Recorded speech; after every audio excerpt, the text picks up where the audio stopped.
ಒಂದು ಕೇಸ್ ಇಲ್ಲ, ಒಂದು ಪಕ್ಷದಲ್ಲಿ ಅವರು ಕೆಲಸ ಮಾಡಿದ್ರು, ಒಂದು ಗೋಲ್ಡನ್ನು ಇಟ್ಟುಕೊಂಡು ಅವರು ಕೆಲಸ ಮಾಡಿಕೊಂಡು ಇರ್ಬೋದು. ಅಂತರ ಮೇಲೆ ಮಾರ್ಗದ ಮೇಲೆ ಅಲ್ಲ ಮಾಡಿರ್ತಾರೆ. ನಾವೆಂತ ಮಾಡಬೇಕು? ನಮ್ಮ ಸೇಫ್ಟಿಯಾಗಿ ಇಲ್ಲಿಗೆ DC ಬರ್ಬೇಕು.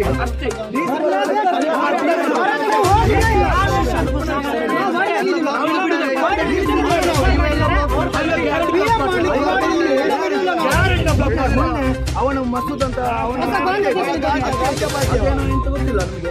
ಆ ಅತ್ತೆ ಇದು ಅತ್ತೆ ಅವನ ಸ್ಟೇಟ್ಮೆಂಟ್ ಅದಕ್ಕೆ ಪ್ರಕಾರ ಇವತ್ತು ನಾವು ಇದರಲ್ಲಿತ್ತು, ಪೇಪರಲ್ಲಿತ್ತು.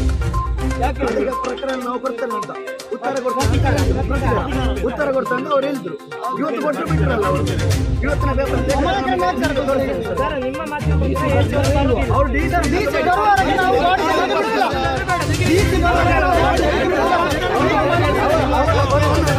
ಅವರ ಮುನ್ನ ಹೇಳಿದ್ರು 25 ಲಕ್ಷ ಕೇಳಿದ್ರು. ನಮ್ಮ ಮನೆಗೆ 1 ಲಕ್ಷ ಅವ್ರು ಕೊಡ್ಬೇಕು. 1 ಕೋಟಿ ಕೊಡ್ಬೇಕು.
ಮೂಲ ಬೇರೆ ಆಕಳಿನ ಸಮೇತ ಆಕಳಿ ಅರೆಸ್ಟ್ ಮಾಡ್ಬೋದು.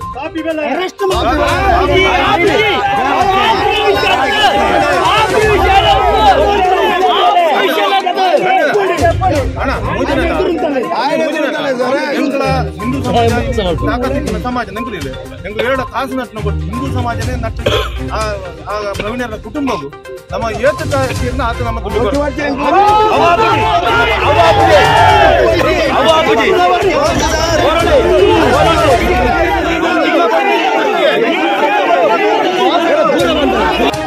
ಇವತ್ತು ಎಲ್ಲ ಕಾರ್ಯಕರ್ತರು ಹಿಂದೂ ಸಮಾಜದ ಯುವಕರು ಇವತ್ತು ಅತ್ಯಂತ ನೋವಿನಿಂದಿದ್ದಾರೆ. ಈಗಾಗಲೇ AC ಅವರು ಬಂದು ಈ ಶವವನ್ನು ಕುಟುಂಬಕ್ಕೆ ಹಸ್ತಾಂತರಿಸಲಿಕ್ಕೆ ವ್ಯವಸ್ಥೆ ಮಾಡಿಕೊಡಬೇಕು, ಅವಕಾಶ ಕೊಡಬೇಕು ಅಂತ ಕೇಳಿದ್ದಾರೆ. ಆದರೆ ನಮಗಿರ್ತಕ್ಕಂಥದ್ದು ಇವತ್ತು ಇಡೀ ಸಮಾಜದ ಆಕ್ರೋಶದ ಅದು ಸಮಾಜದಲ್ಲಿ ಸಾಮರಸ್ಯವನ್ನು ಕಾಪಾಡುವ ದೃಷ್ಟಿಯಿಂದ ಇಲ್ಲಿಯ ಯುವಕರಿಗೆ ಏನು ಭರವಸೆಗಳೇನಿದೆ ಮತ್ತು ಏನು ಇವತ್ತು ಇಲಾಖೆಗಳು ಏನು ಕ್ರಮ ಕೈಗೊಳ್ತದೆ ಆ ದೃಷ್ಟಿಯಿಂದ DC ಅವರು ಬಂದು ಇವರಿಗೆ ಸಮಾಧಾನದ ಉತ್ತರವನ್ನು ಕೊಡಬೇಕು ಅಂತ ಆಗ್ರಹವನ್ನು ಮಾಡ್ತಾರೆ. ಸುದ್ದಿ ಚಾನಲ್ ಕ್ಷಣ ಕ್ಷಣದ ಸುದ್ದಿಗಾಗಿ